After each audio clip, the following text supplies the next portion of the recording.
Because I'm thinking about going into a bulk, well, I am going into a bulk at the end of this summer, I thought I'd run you guys through my key tips on what you should be doing going into a bulk and during a bulk. But these key tips will help you get faster results from your bulk and then your cut. Biggest tip of all comes down to the food. When I'm talking from the perspective of a hard gainer, the most common mistake people make is not eating enough. They say they're eating enough, but they're not. Because if you're not gaining weight, then you're simply not eating enough. And it can be daunting the amount you have to eat. But generally, if you want to gain size and you're a hard gainer, you're going to have to eat a lot. What you want to do is get your maintenance level calories. So everything you're eating in that day, you're not gaining or losing weight. And then you can start from that basis.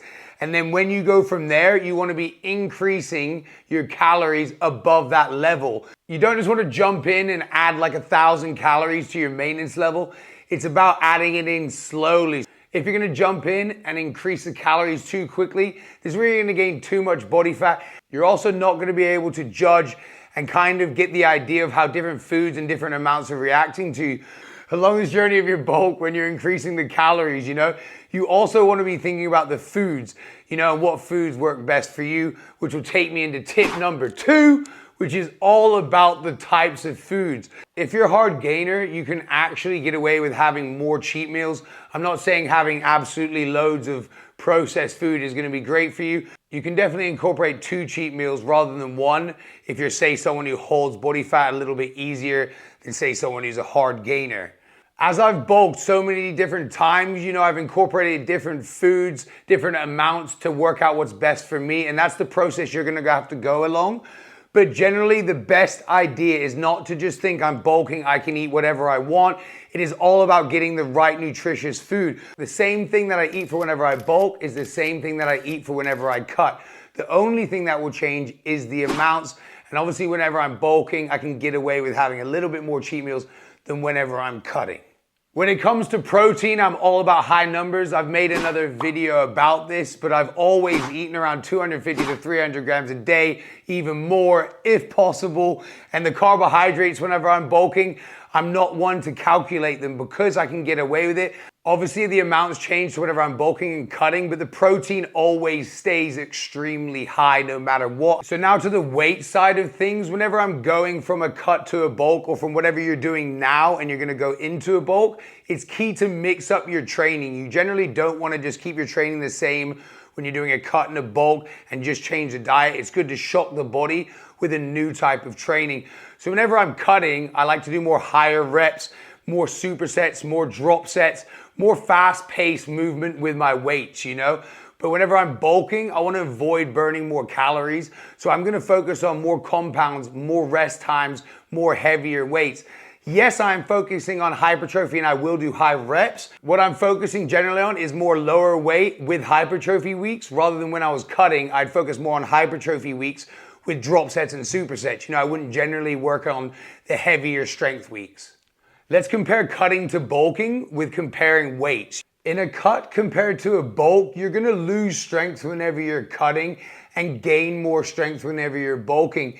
This is part of the reason why I like to bulk and cut. Obviously, the gains are way better personally, that's what I think.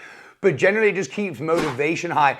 If I'm gonna bulk all year round, I'm generally not gonna get stronger forever. My body fat's gonna be high. But then if I go into a cut, I'm gonna reveal the gains. Yes, you're gonna get a bit weaker, but you're generally gonna look better, posing more in the mirror, keeping your motivation high, So they both have their ups and downs. Like the bulking, you get bigger and stronger. The cutting, you get a bit weaker, but you get more shredded. So they both have their ups and downs. And that's one thing that helps keep motivation high. I keep comparing the bulking and the cutting, but that's generally just how it makes it easier to get a better understanding. Whenever I'm in a cut, obviously I'm losing strength. I'm still tracking my weights a little bit. I'm not religious about it where I'm tracking them every day because it'd be kind of depressing seeing all the weights go down. So I focus like really good contractions, just intense workouts. Whenever it comes to the bulking, this is when the gains are going to be made. Whenever you're going into the cut, you're kind of revealing the gains you made. It's time to get to work in the bulk. So I am going to be tracking my weights, my progress. It's kind of key that you have a structured program that allows you to roughly lift the same lifts so you can track your progress. Compound lifts are going to be key whenever you're bulking, along with isolations. But the key is tracking the progress so you pick up different weights in the gym. It's very easy, you know, just to go in there. Oh, I did those last week. I'm just going to pick them up again. You know, but if you've got your weights written down, your reps, then it helps that motivation. Okay, I did 8 reps with that weight. I'm going to try that weight again, but get 10 reps. Or if I'm bulking, I'm going to up the weight and try and get those reps again. You know, so that's generally the different styles of things I'll be doing between the cutting and the bulking when it comes to the weights. The recovery times or rest days even on the cutting and the bulking are slightly different for me because I am a hard gainer. Whenever I'm bulking, I'll have to take more rest times. I don't generally want to be burning as many calories. I want to be putting the calories in, so more time for eating and less time for burning calories. I need to focus on my heavy lifts and building muscle. Rather as whenever I cut down, I like to keep the intensity nice and high, and I will only rest maybe one day if I'm lucky, because I really struggle with rest days. Obviously, sleep is key. No matter whether you're bulking or cutting, you need to be getting those 8 hours, you know? I'm just saying this from a personal point of view. I'm not just saying this for the gains. Everything in my life is 10 times better when I've had enough sleep. My relationships, my work, my gym, everything is better. So make sure you get that sleep. It's not only gonna help your gains, but help you everywhere else in your life. I'm gonna make a video whenever I get into the bulk all about the food, the amounts, and everything I will be eating whenever I bulk. Obviously, you've seen the one recently where I posted where I eat 4,000 calories for my maintenance level, so go and check that out if you haven't seen it. Once again, the bulk and the cut are the same with the food is the supplements. You know, I'm just gonna keep it very basic with a whey protein and a creatine. Whether I'm bulking or cutting, I generally won't use weight gainers because they're just full of stuff that you generally don't want. It's gonna be like a cheat meal. I'd like to just make my own with some oats, peanut butter, banana, basic, simple, effective. I will occasionally take BCAAs as well, but the main one's just the whey protein and the creatine. The reason for that is because if I have or add anything else into that, I just forget to take them. And they're only effective if you do them consistently. So I just don't bother, and I stick with what works and what's proven: whey protein, creatine. This is gonna be a slow but worthy process, you know? Don't look at the social media where people make the gains that I've made in 16 years, in 2 years, but that's not really realistic. What we're looking for here is a healthy, natural way to get where you wanna be using the bulking and cutting process. That is what it's all about.